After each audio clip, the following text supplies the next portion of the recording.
Un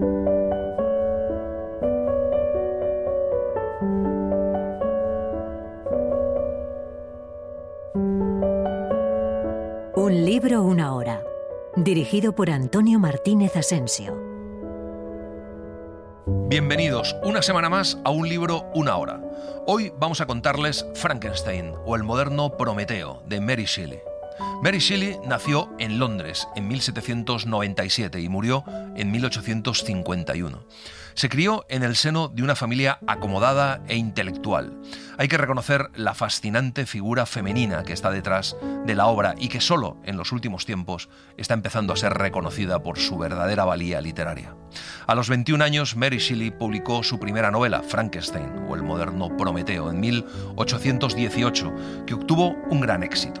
Pero también es autora de las novelas Lodore, Faulkner y La futurista, o El último hombre, de 1826, que escenifica nada menos que el fin de la civilización en el siglo XXI. Frankenstein o el moderno Prometeo es una novela maravillosa, romántica y muy profunda. Descubrir a los verdaderos personajes tan transformados por el cine es una experiencia extraordinaria. Escrita hace más de 200 años, uno se da cuenta al leerla por qué se ha convertido en un clásico. Vamos allá. Te alegrará saber que la empresa con respecto a la cual albergabas tan malos presentimientos ha dado comienzo sin que nos haya sobrevenido ninguna calamidad. Llegué ayer y la primera tarea que me encomiendo es asegurar a mi querida hermana que gozo de un buen estado de salud y cada vez confío más en el éxito de mi empresa. Así comienza Frankenstein, con una carta que Robert Walton escribe a su hermana para tranquilizarla. Robert ha fletado un barco con el objetivo de estudiar el magnetismo de la Tierra y para ello debe llegar al Polo Norte. En cada carta le va contando a su hermana cómo avanzan por el hielo. Un día viven un incidente muy extraño. Están prácticamente rodeados por el hielo. Apenas hay espacio para que la nave se mantenga a flote. Una extraña visión atrajo nuestras miradas y desvió la atención de nuestra preocupante situación. Distinguimos un coche bajo, fijado sobre una tabla y tirado por perros, que nos rebasó en dirección norte a una distancia de casi 1 kilómetro. Un ser de apariencia humana, aunque de una estatura que parecía gigantesca, iba sentado en el trineo y guiaba a los perros. Observamos con los catalejos el rápido progreso del viajero, hasta que se perdió de vista entre las lejanas escarpaduras del hielo. Todos se quedan asombrados. No pueden seguirle la pista al estar sitiados por el hielo, pero observan su trayectoria con atención. Por la mañana, en cuanto Robert sale a cubierta, encuentra a todos los marineros en uno de los costados de la nave, hablando al parecer con alguien que se encuentra en el mar. Es un trineo como el que han visto antes, que ha llegado durante la noche sobre un gran fragmento de hielo. Solo queda un perro vivo, pero hay un ser humano a quien los marineros intentan convencer de que suba al buque. Pero no quiere hacerlo, hasta saber hacia dónde se dirige. Cuando le dicen que van al Polo Norte, accede a subir. Está en un estado lamentable, al borde de la muerte. Se desmaya enseguida y se recupera muy despacio. Una noche de 1816, los escritores Lord Byron, John Polidori, John Keats, Percy Bysshe Shelley, Claire Clairmont y Mary Shelley se reunieron en torno a una chimenea en Villa Diodati en el lago Le Mans y jugaron a idear historias de terror. Las cenizas del volcán Tabora, en la actual Indonesia, habían oscurecido el cielo europeo y provocado un acusado descenso de la temperatura. Eso sembró la semilla que 2 años después fructificaría en la novela gótica Frankenstein o el moderno Prometeo. Byron dejó comenzada una que luego continuaría su médico personal, John Polidori, bajo el título del vampiro, que más tarde inspiraría a Bram Stoker su Drácula. Pasaron 2 días antes de que pudiera hablar. Y a menudo temí que sus sufrimientos le hubieran privado de la capacidad de discernimiento. Cuando se hubo recuperado un poco, lo trasladé a mi camarote para poder atenderlo cuando mi deber me lo permitiera. Jamás había visto una criatura tan fascinante. Sus ojos muestran por lo general una expresión de fiereza e incluso de locura que desaparece cuando alguien le dedica un gesto amable o le dispensa el servicio más insignificante, y entonces una sonrisa de indecible bondad y dulzura le ilumina el rostro. No obstante, suele estar melancólico y con aire de desesperación, y a veces le rechinan los dientes, como si le impacientara el peso de las tribulaciones que le oprimen. Le cuenta que va en busca de alguien que huye de él y que viaja en un trineo. Robert le dice que le han visto pasar. El desconocido entonces hace muchas preguntas acerca de la ruta que el demonio, como lo llama él, ha seguido, y a partir de ese momento se muestra muy interesado en subir a cubierta para vigilar por si ve el trineo de nuevo. Entre el desconocido y Robert empieza a forjarse una gran amistad, y poco a poco Víctor Frankenstein, el desconocido, va abriéndose al capitán Robert. Mi destino está a punto de cumplirse. Tan solo espero que suceda un último acontecimiento y luego descansaré en paz. Comprendo cómo se siente. Siguió diciendo el hombre al darse cuenta de que yo deseaba interrumpirlo. Pero se equivoca, amigo mío. Si me permite que le llame así, nada puede cambiar mi destino. Escuche mi historia y percibirá su irrevocable determinación. Víctor es ginebrino. Su familia es una de las más distinguidas de la República. Su padre se casó con la hija de uno de sus mejores amigos que había caído en desgracia. Tuvo varios hijos y además prohijó a su sobrina, Elizabeth, cuando su madre murió, y la crió como a una hija más. Era una niña maravillosa, así que la madre de Víctor pensó en ella como futura esposa para Víctor. Elizabeth se convierte en su compañera de juegos y a medida que van creciendo, en su amiga. Es la mejor persona del mundo. Además, Víctor tiene un gran amigo, Henry Clerval. Su juventud no puede transcurrir con mayor felicidad. Estimulado y no obligado a estudiar, le gusta la filosofía natural, lee autores que ya están pasados de moda y tal vez por ello se enfrasca en la búsqueda del elixir de la vida.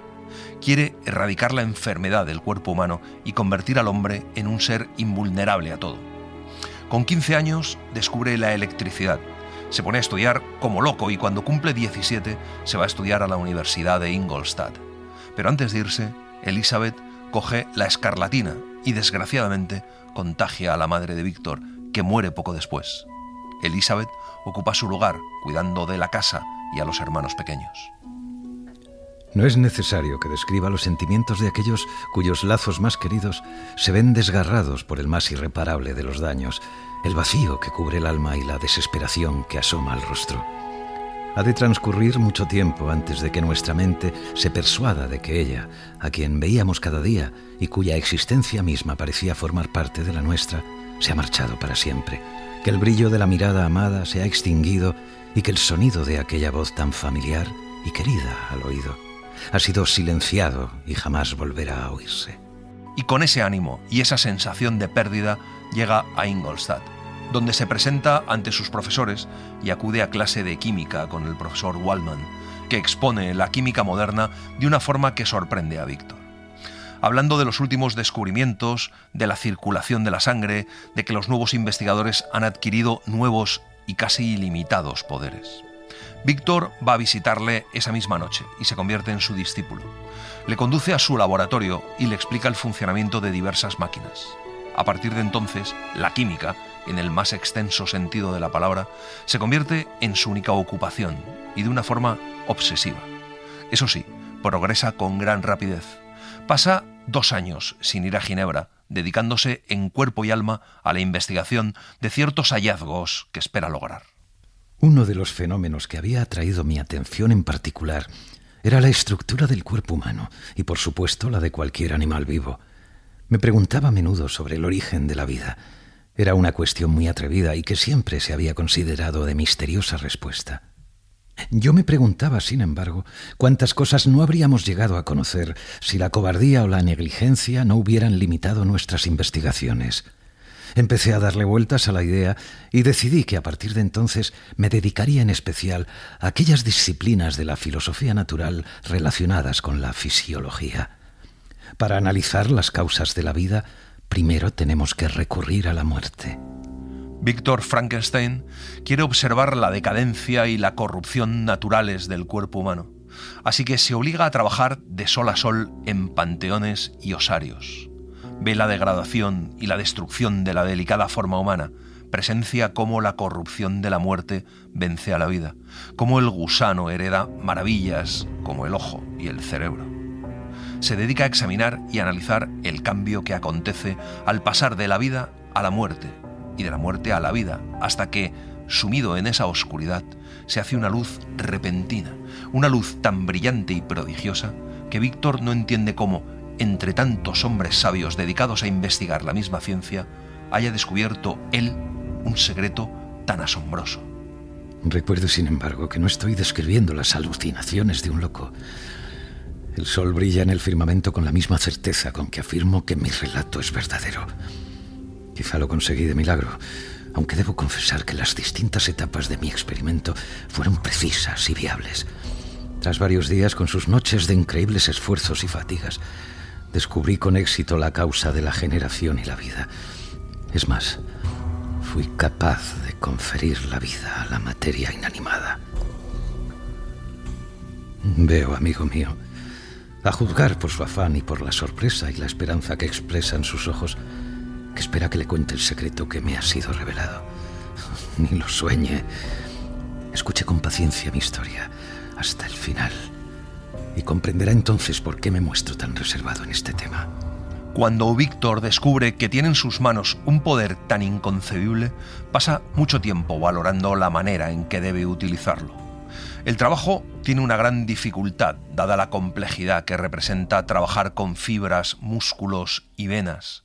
Al principio duda si debe intentar crear a un ser a su semejanza o dedicarse a otro cuerpo que pueda organizarse de un modo más simple, pero no es capaz de dudar de su capacidad de otorgar la vida a un animal tan complejo y maravilloso como es el hombre. Empieza la creación de un ser humano. Decide crear a un ser de una estatura gigantesca, es decir, de casi 2,5 metros de altura y de medidas proporcionales.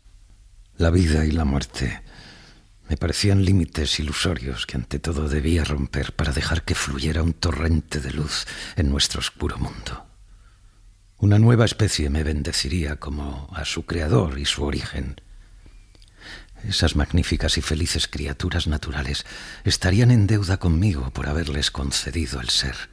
No habría padre en la tierra que pudiera exigir la gratitud de su hijo con el mismo fervor que yo merecía. Se dedica a su tarea con una pasión incansable. Fracasa una y otra vez. Hurga entre la inmundicia de las humedades impías de la tumba o tortura animales vivos para infundir vida a la arcilla inanimada. Rebusca huesos en los osarios y perturba con profanos dedos los tremendos secretos del cuerpo humano.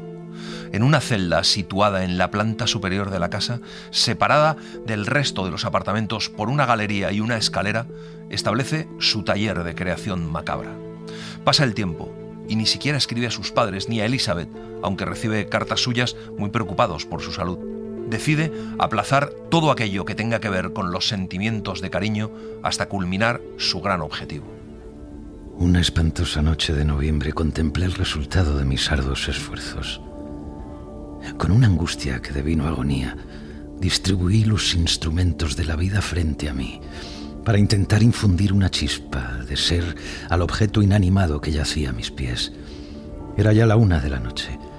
Una lluvia lúgubre golpeaba los cristales y la vela estaba a punto de apagarse, cuando, iluminado por el resplandor de la casi consumida luz, vi que el ojo amarillento y mortecino de la criatura se abría. Respiró con dificultad y agitó sus miembros con un movimiento convulso. El miserable ser es un monstruo. Sus extremidades son proporcionadas, pero su piel es cerúlea y apenas disimula los músculos y las arterias. Su pelo es de un negro reluciente, largo y suelto, sus dientes muy blancos, lo que destaca de forma horrible sus ojos vidriosos. Sus labios son negruzcos. Al terminar su obra, parece que la belleza del sueño se desvanece. A Víctor Frankenstein le embarga un intenso terror y repulsión e, incapaz de soportar el aspecto del ser que ha creado, sale huyendo de la celda y se refugia en su dormitorio. Camina arriba y abajo, incapaz de serenarse, e intenta dormir, pero tiene una pesadilla terrible de la que despierta sudando. Entonces, a la pálida y amarillenta luz de la luna que se filtra a través de las persianas, ve al monstruo que ha creado. La criatura levantó la cortina del dosel de la cama y fijó sus ojos, si así puedo llamarlos, en mí. Abrió la boca y emitió un conjunto de sonidos inarticulados mientras una sonrisa le hendía las mejillas. Tal vez me hablará, aunque yo no lo oí. Tendía una mano hacia mí, como si quisiera retenerme, pero escapé y bajé corriendo las escaleras. Me refugié en el patio de la casa donde vivía y allí pasé la noche, caminando de un lado a otro, presa de la más extrema agitación, escuchando atento, captando y temiendo cada sonido como si fuera a anunciar la llegada del cadáver demoníaco al cual fatalmente yo había dado la vida. Al amanecer, Víctor sale de su casa y pasea, a pesar de la lluvia. No se atreve a regresar. Atraviesa las calles sin rumbo hasta que llega a la posada, donde paran las diligencias y los carruajes. Y de repente ve aproximarse a su gran amigo, Henri Clerval, que viene a estudiar a Ingolstadt. Al verle, se acuerda de su padre, de Elizabeth, y olvida por un momento su terror. Enseguida, Henry le cuenta que su padre y Elizabeth están inquietos al no saber nada de él, y le pregunta si le pasa algo, porque le ve muy delgado y pálido. Pero Víctor le dice que los últimos meses ha estado enfrascado en una tarea que no le ha permitido descansar como es debido, pero que ya puede considerarse libre. Se me ocurrió entonces, y la idea me estremeció, que la criatura que había dejado en mi apartamento quizás siguiera allí, viva, moviéndose con libertad por mis habitaciones.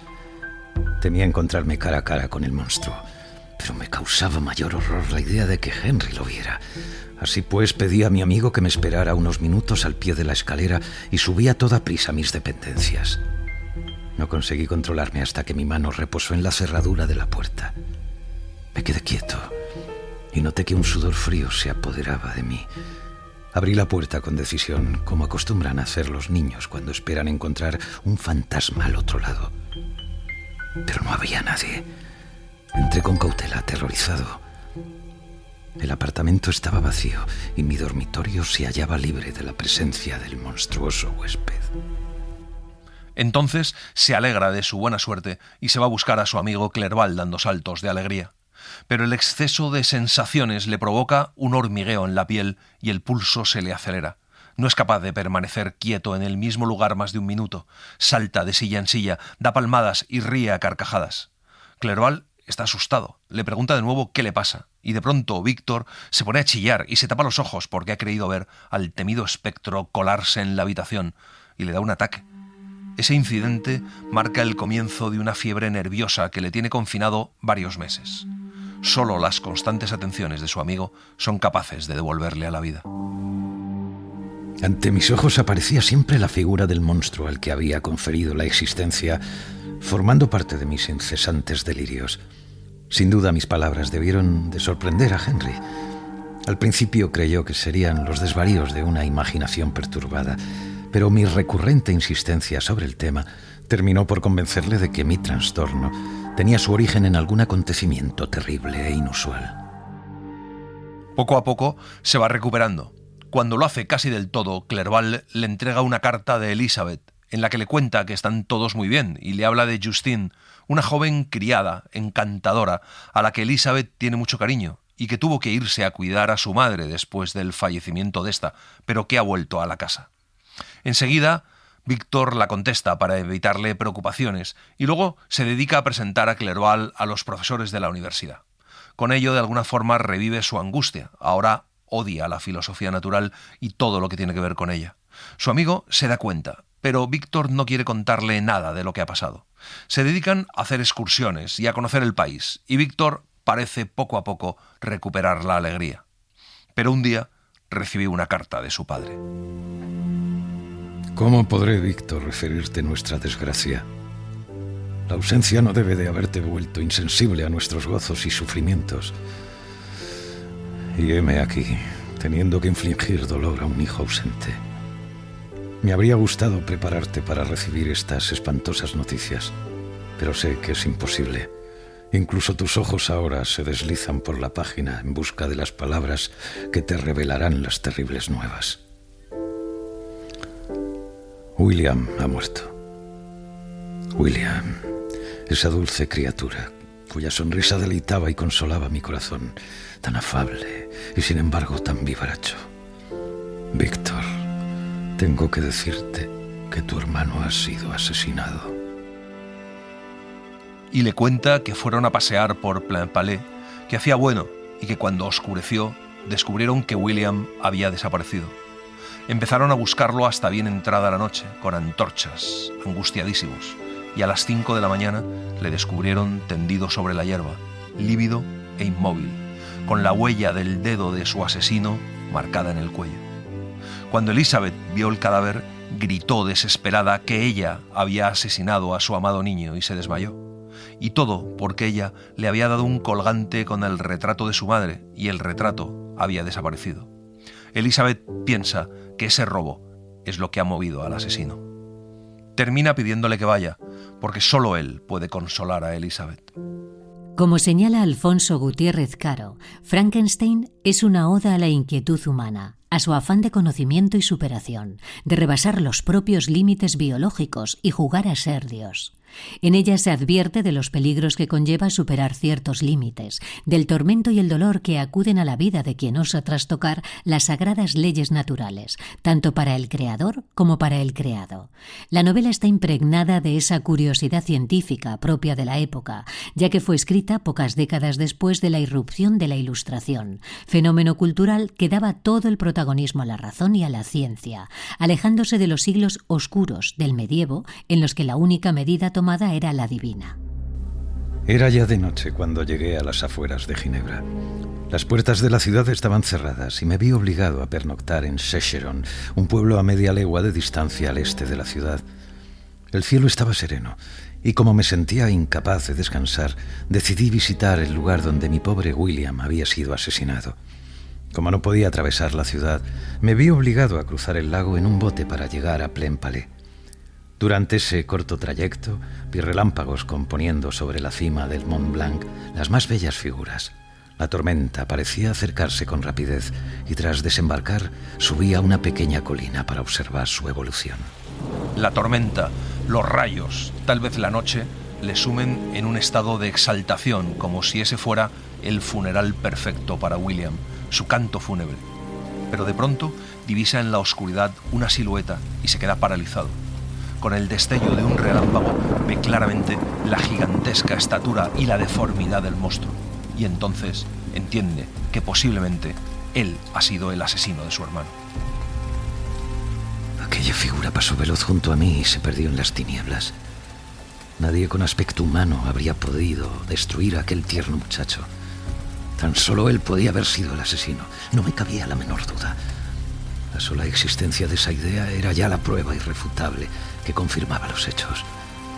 Pensé en perseguir al maligno, pero habría sido en vano porque otro rayo lo delató trepando por las rocas. No tardó en alcanzar la cima y luego desapareció. Hace 2 años que ha creado a la criatura y de repente se plantea si habrá sido su primer crimen o si habrá creado a un miserable depravado que se deleita perpetrando matanzas y sembrando la desgracia. Pasa la noche al raso, atormentado. Vi al ser a quien yo había arrojado entre los humanos, dotado de la voluntad y de la fuerza necesarias para perpetrar horrendos crímenes como el que acababa de cometer, como si fuera mi propio vampiro, mi propio espíritu surgido de la tumba y obligado a destruir todo lo que me era querido. Por la mañana se dirige hacia su casa. Han pasado 6 años desde que se fue. Al primero que ve es a su hermano Ernest, que le cuenta que están todos hechos polvo por la muerte de William, y también le dice que han descubierto al culpable. Han acusado del crimen a la pobre y buena Justine. La van a juzgar de inmediato. Parece que una criada, al revisar la ropa que Justine llevaba puesta la noche del asesinato, descubrió en uno de los bolsillos el retrato que llevaba colgado William y que se consideraba el móvil del crimen. Pero Víctor dice que eso es imposible porque él conoce la identidad del asesino. En ese momento entra su padre y luego viene Elizabeth, que está muy triste. Le recibe con ternura. Ese mismo día asisten al juicio y Justine es declarada culpable. Justine murió. Ella descansaba en paz y yo estaba vivo. La sangre circulaba libremente por mis venas, pero la exasperación y el peso de los remordimientos me oprimían el corazón sin que pudiera hacer nada para remediarlo. El sueño había desertado de mis noches y yo erraba como un espíritu maligno, porque había cometido unas fechorías tan terribles que no era capaz de describirlas, aunque, y de eso estaba convencido, todavía me aguardaban muchísimas desgracias. Y aunque su corazón rebosa de bondad y de amor a la virtud, rehúye la compañía humana. Todo lo que despierta alegría para él es una tortura. La soledad es su único consuelo, una soledad absoluta, lúgubre y parecida a la muerte. Su padre observa con dolor ese cambio, pero no entiende nada.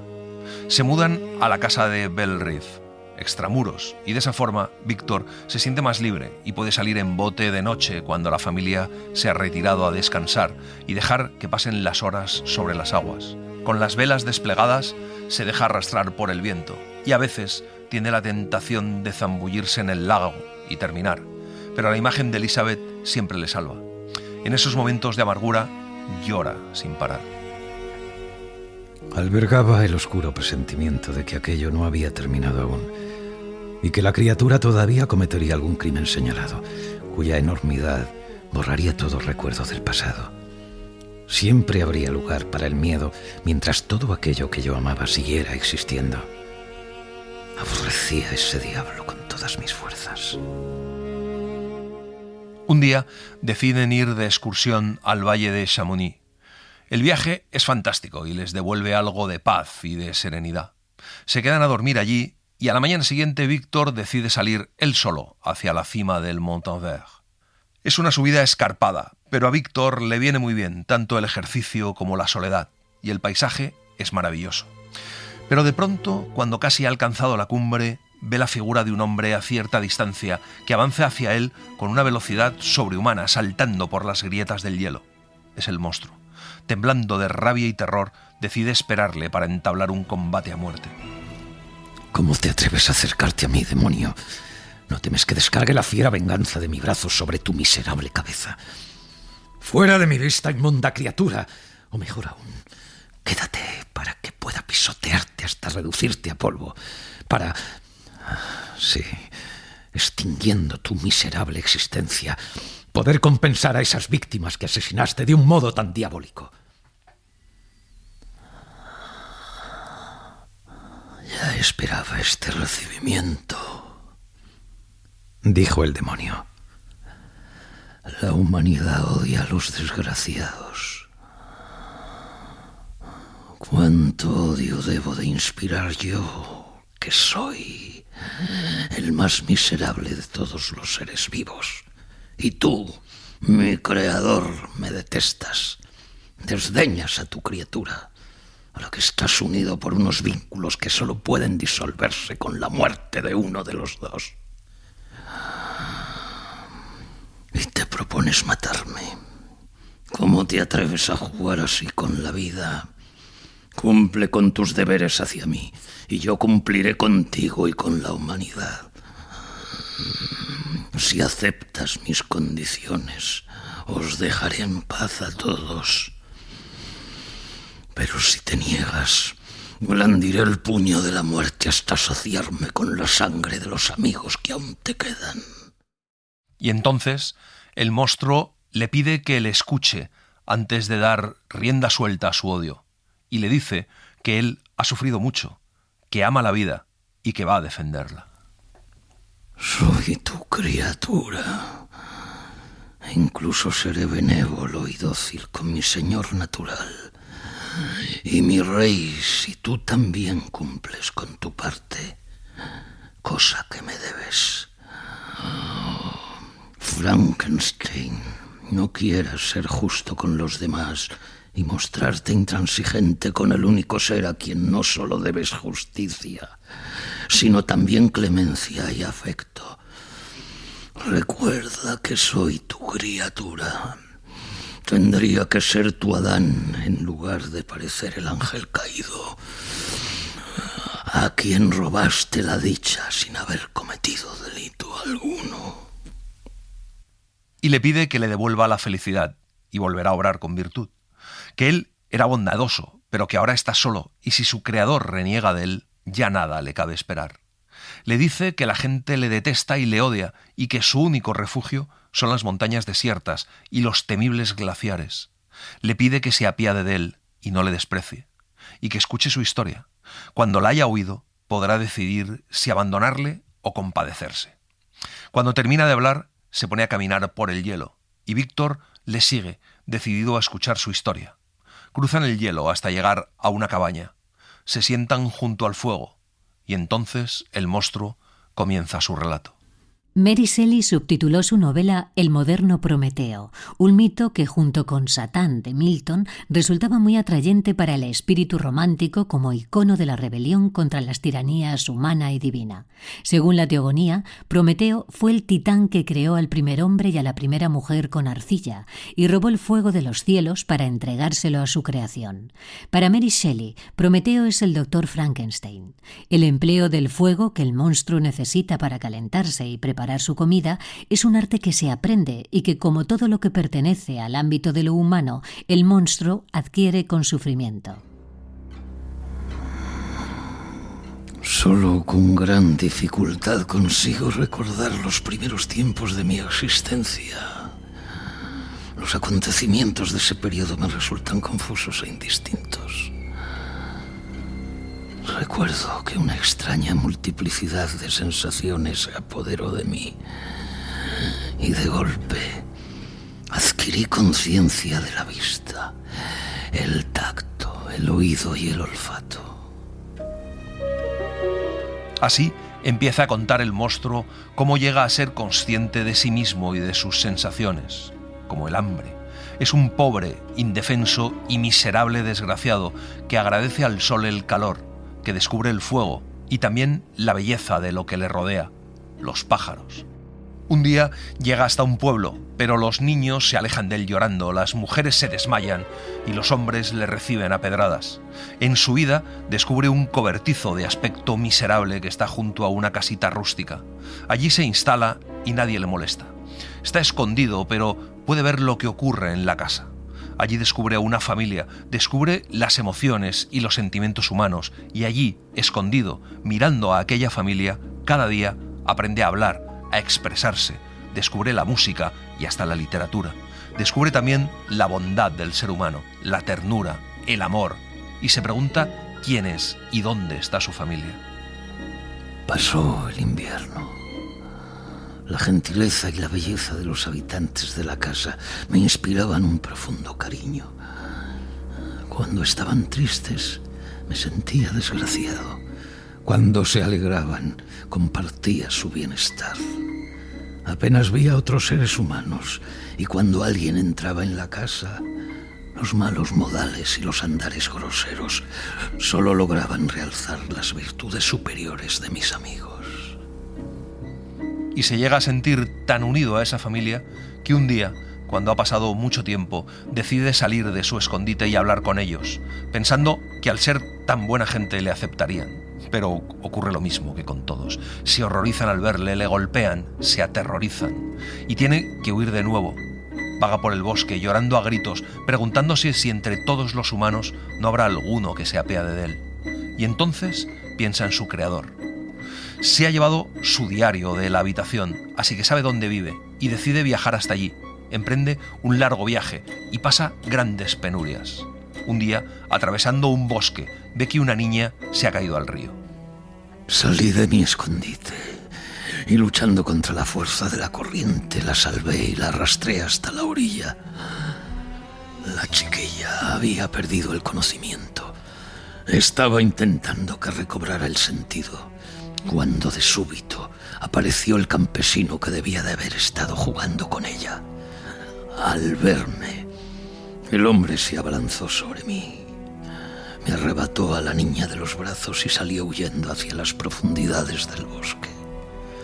Empecé a seguirlo sin saber bien por qué, y cuando el labriego vio que me acercaba, apuntó hacia mí el arma que llevaba y disparó. Los sentimientos de clemencia y generosidad se convierten en rabia y rencor. Mortificado por el sufrimiento, jura odio eterno a la humanidad y promete vengarse. 2 meses después llega a las afueras de Ginebra. Duerme en unos campos cercanos y cuando despierta ve a un chico que se acerca corriendo. Entonces se le ocurre que esa criatura no tiene prejuicios todavía, así que a lo mejor puede llevárselo, educarlo y convertirlo en su compañero. Pero cuando se acerca a él, el niño grita aterrorizado.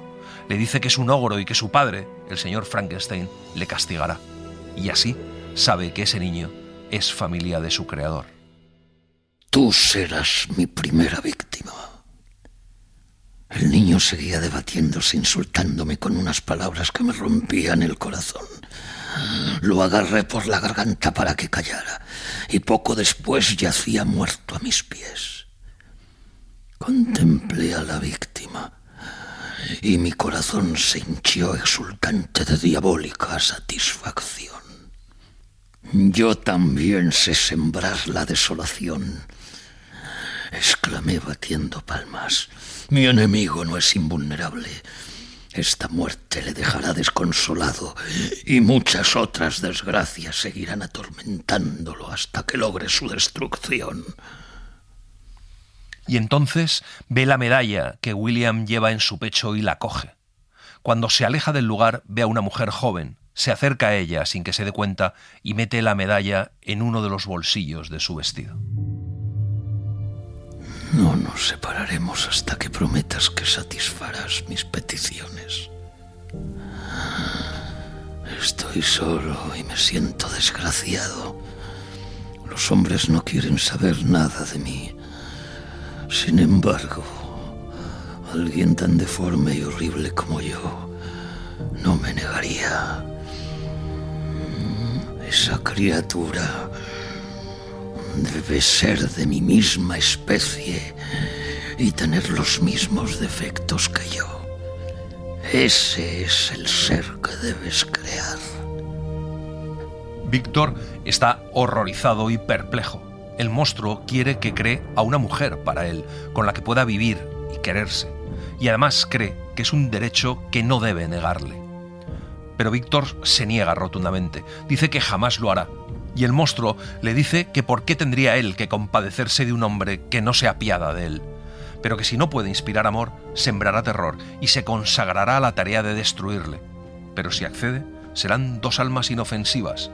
Y le pide que le haga feliz y le deje demostrarle su agradecimiento. Y así logra conmover a Víctor. Te juro por la tierra en que vivo y por ti que me has creado, que si me ofreces a esa compañera, abandonaré la compañía del hombre y habitaré, si es preciso, en los lugares más salvajes del planeta. Mis oscuras pasiones habrán muerto, porque habré hallado la compasión. Mi vida transcurrirá con placidez, y cuando esté a punto de morir, no maldeciré a mi hacedor. Tras meditar durante un buen rato, Víctor llega a la conclusión de que debe llevar a cabo su petición, y se lo dice. Entonces, el monstruo se marcha, desciende a toda velocidad por la montaña y se pierde de vista. Víctor vuelve a Chamonix, pero su aspecto ojeroso no tranquiliza mucho a su familia. Al día siguiente vuelven a Ginebra y Víctor decide comenzar su encargo. Primero decide ir a Inglaterra, donde están haciendo unas interesantes investigaciones, y se marcha a Londres con su amigo Clerval. Desde allí viajan hasta Escocia. Clerval se queda en Edimburgo y Víctor decide viajar a un lugar remoto donde poder comenzar su trabajo. Pero según avanza en la creación, le parece más repugnante la tarea y más dudas despierta la promesa que el monstruo le ha hecho. Poco a poco se acerca el momento final. En el último momento ve que desde la ventana le observa el monstruo con una fantasmagórica sonrisa que le crispa los labios. Le ha seguido en su periplo y ahora viene a exigir que cumpla su promesa. Le miré y vi que su rostro expresaba una traición y una maldad inconmensurables. Creí volverme loco al pensar que le había prometido crear otro ser igual que él, y dominado por la pasión, hice pedazos aquella cosa en la que estaba trabajando. El miserable engendro vio que destrozaba a la criatura de cuya futura existencia dependía su felicidad, y con un aullido de maligna desesperación que proclamaba su venganza, desapareció. Pero reaparece poco después para recordar a Víctor su promesa, para preguntarle si será el único ser en el mundo que no tenga una pareja. Y Víctor le dice que jamás volverá a crear un ser como él y que rompe su promesa. Entonces el monstruo le dice que estará en su noche de bodas.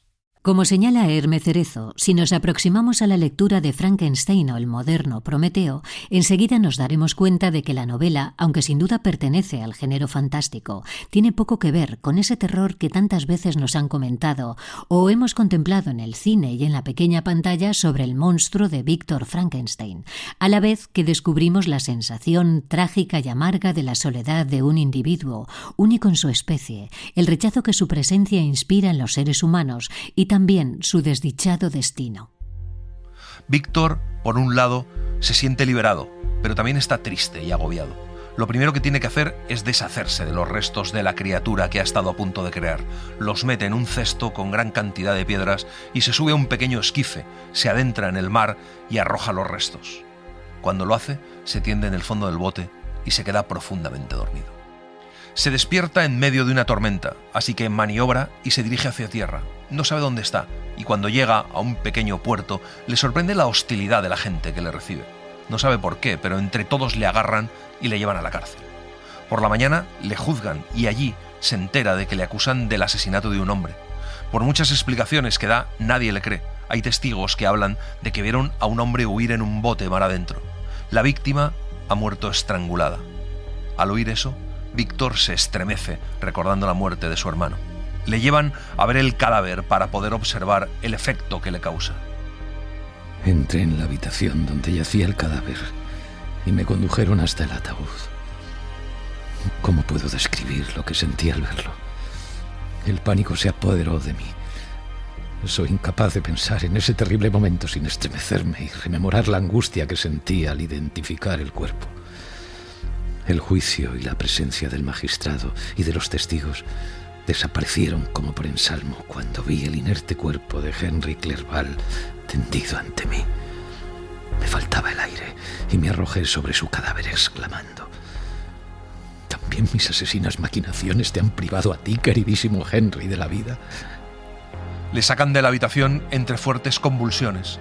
Durante 2 meses es presa de la fiebre, postrado y al borde de la muerte, víctima de delirios en los que confiesa el asesinato de William, Justine y Clerval, y ruega ayuda para destruir al demonio.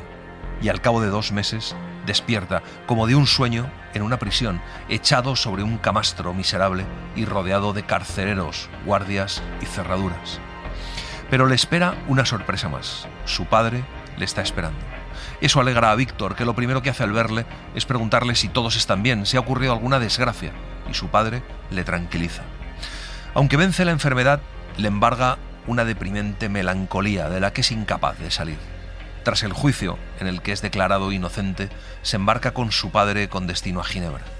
Por el camino recibe una carta de Elizabeth en la que le declara su amor, pero también le libera de cualquier obligación con ella. Esta carta revivió en mi memoria lo que ya había olvidado: la amenaza del monstruo. Estaré en tu noche de bodas. El demonio había dictado sentencia y esa noche emplearía todos los recursos que tuviera a su alcance para destruirme y arrebatarme el único retazo de felicidad que prometía aliviarme en parte de mis sufrimientos. Esa noche había decidido consumar sus crímenes con mi muerte. Bien, pues que así fuera. Se iba a dirimir una lucha mortal en la que, si él resultaba victorioso, yo podría descansar en paz y el poder de ese engendro sobre mí habría llegado a su fin. Si por el contrario era él el vencido, su muerte me convertiría en un hombre libre. Víctor contesta a Elizabeth diciéndole que la ama y que quiere casarse con ella, pero que tiene un secreto terrible que contarle, que desvelará el día después de la boda. Una semana después llegan a Ginebra. Elizabeth y Víctor se abrazan con emoción, pero también con preocupación. Los dos han cambiado. Pero la tranquilidad no dura mucho porque Víctor está muy desequilibrado y cuando no se siente furioso y colérico, la tristeza y el desconsuelo se apoderan de él. Elizabeth es la única persona capaz de controlar esos ataques. A pesar de todo, Víctor está decidido a enfrentarse a su destino y comienzan los preparativos de la boda. Dios del cielo. Si por un instante hubiera imaginado cuáles eran las infernales intenciones de mi monstruoso adversario, habría preferido desaparecer para siempre de mi país natal y errar como un desposeído sobre la faz de la tierra, privado de toda amistad, antes que haber consentido en celebrar ese desdichado enlace. No obstante, el monstruo, como si poseyera poderes mágicos, me había ocultado sus verdaderas intenciones. Y mientras yo creía estar preparando mi propia muerte, en realidad estaba precipitando la de otra víctima que me resultaba mucho más querida. Elizabeth está feliz a pesar de todo, aunque el día de la boda está melancólica y tiene un mal presentimiento. Tras la celebración de la ceremonia, Elizabeth y Víctor se van a Evian. Como hace un hermoso día y el viento es favorable, deciden ir por el lago. Están felices, tal vez por última vez. Desembarcan y llegan a la posada. Cuando llega la noche, el miedo se apodera de Víctor. Está alerta, tocando con la mano derecha la pistola que lleva oculta en el pecho. Se da cuenta de que la lucha con el monstruo puede comenzar en cualquier momento, así que pide a Elizabeth que se retire. Ella se marcha y Víctor se pone a recorrer los pasillos de la posada y a inspeccionarlo todo. Pero no hay rastro de la criatura. De súbito oí un grito penetrante que me dejó aterrorizado. Procedía de la habitación a la que se había retirado Elizabeth. Ese chillido me hizo comprender de golpe la situación. Tenía inermes los brazos y no podía mover ni un solo músculo de mi cuerpo. Notaba como la sangre recorría mis venas y que las extremidades se me adormecían. La impresión duró un instante apenas. Cuando volví a oír el grito, corrí hacia el dormitorio. Dios del cielo, ¿por qué no expiré en ese mismo momento? ¿Por qué sigo aquí contando la muerte de la criatura más pura de la tierra, de mi única esperanza? Elizabeth yacía echada sobre el lecho, sin vida, inerte, con la cabeza colgando y sus pálidos y contorsionados rasgos ocultos por los cabellos. De pronto, en la ventana, ve la figura espantosa y aborrecible del monstruo, que esboza una sonrisa y parece mofarse mientras señala con su demoníaco dedo el cadáver de su esposa. Víctor saca la pistola y dispara, pero aquel diablo salta y, corriendo con la rapidez del rayo, se sumerge en el lago. Víctor piensa que el monstruo tal vez vaya por su padre o su hermano y decide volver de inmediato a Ginebra. Cuando llega, ambos están bien, pero es inevitable contarles lo que ha sucedido. El padre de Víctor no puede soportar la cadena de fatalidades y tiene un ataque de apoplejía. Al cabo de unos días, muere en los brazos de su hijo. Víctor tiene un acceso de locura y se pasa varios meses en una celda solitaria. Cuando se recupera, lo hacen también sus ansias de venganza. Frankenstein no es una obra anticientífica, sino un relato que nos advierte sobre los peligros de una curiosidad científica sin control. Una historia de ciencia y terror que plantea preguntas que investigadores y ciudadanos siempre tendrán que responder. ¿Quién decide qué debe investigarse? ¿Qué límites éticos pueden traspasarse? ¿Cuándo? ¿Cómo? ¿Y por qué? Preguntas de una tremenda actualidad. Lo primero que hace es marcharse de Ginebra. Necesita obtener alguna pista que le indique hacia dónde se dirigen las huellas de su diabólico enemigo.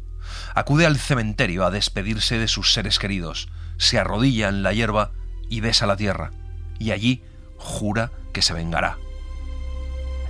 En la quietud nocturna, una carcajada diabólica respondió a mi imprecación.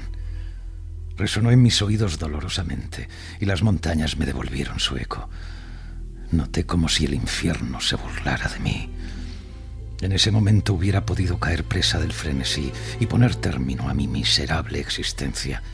Pero mi juramento había sido escuchado y tenía que reservarme para la venganza. Aquella risa se extinguió y una aborrecible voz harto conocida se acercó a mí y, susurrándome al oído, me dijo: «Tus palabras me complacen, miserable desdichado. Has decidido vivir y eso me satisface». Me precipité hacia el lugar de donde procedía aquella voz, pero el diablo me esquivó. De repente, la ancha esfera de la luna surgió en el cielo e iluminó el fantasmagórico y deforme cuerpo del engendro que huía a una velocidad sobrehumana. Desde entonces, el único objetivo de Víctor ha sido perseguirle. Y lo ha hecho recorriendo el mundo, desde el Ródano al Mediterráneo. el Mar Negro, Tartaria y Rusia siguiendo su rastro, de allí hacia el norte, con trineos, hasta que ha encontrado el barco del capitán Robert Walton. Pero Víctor no va a recuperarse. El médico de a bordo le dice al capitán que a su amigo le quedan pocas horas, y entonces Víctor le pide a Robert que mate al monstruo por él. Víctor muere. Su amigo Robert, aunque le ha conocido hace poco, está desolado. Ha decidido volver a Inglaterra con su tripulación. De pronto oye unos ruidos extraños y cuando entra en el camarote donde están los restos de Víctor, ve con horror que el monstruo está inclinado sobre ellos. Su actitud trasluce una rabia salvaje que delata la existencia de alguna pasión incontrolable. «Él también es mi víctima», exclamó el engendro. «Con su muerte mis crímenes se han consumado. La desgraciada serie de delitos que he cometido llega a su fin. Oh, Frankenstein, qué ser tan generoso y esforzado. ¿De qué sirve que ahora te pida perdón?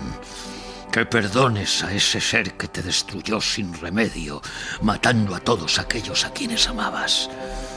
Ay, qué frío estás. Ya no puedes responderme». El primer impulso de Robert es dispararle, pero por una mezcla de curiosidad y compasión se acerca a aquella tremenda criatura. El monstruo le habla de la angustia que ha sufrido él también.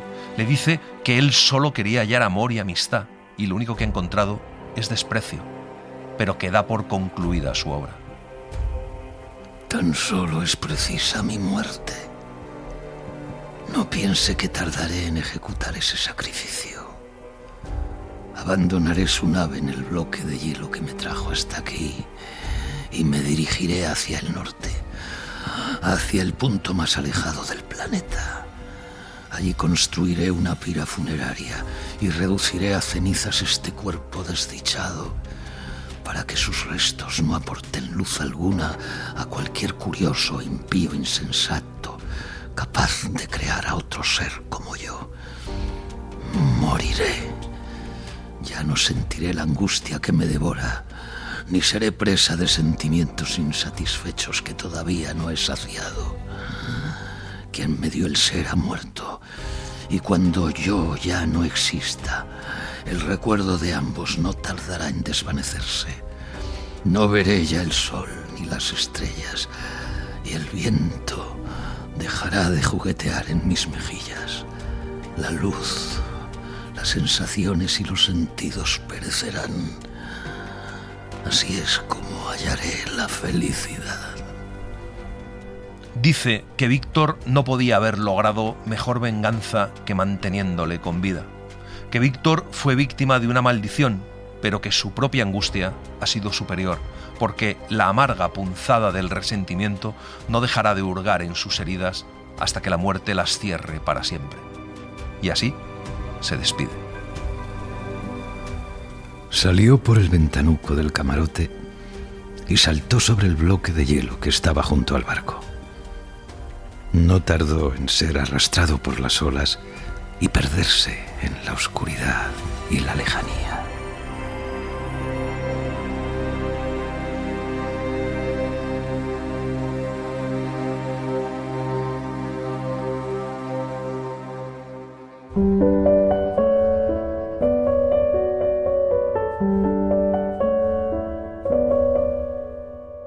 Y así les hemos contado Frankenstein o el moderno Prometeo de Mary Shelley. Hemos seguido la edición de Penguin Clásicos, con traducción de Silvia Alemany y prólogo de Alberto Mangel, del que hemos citado algún fragmento.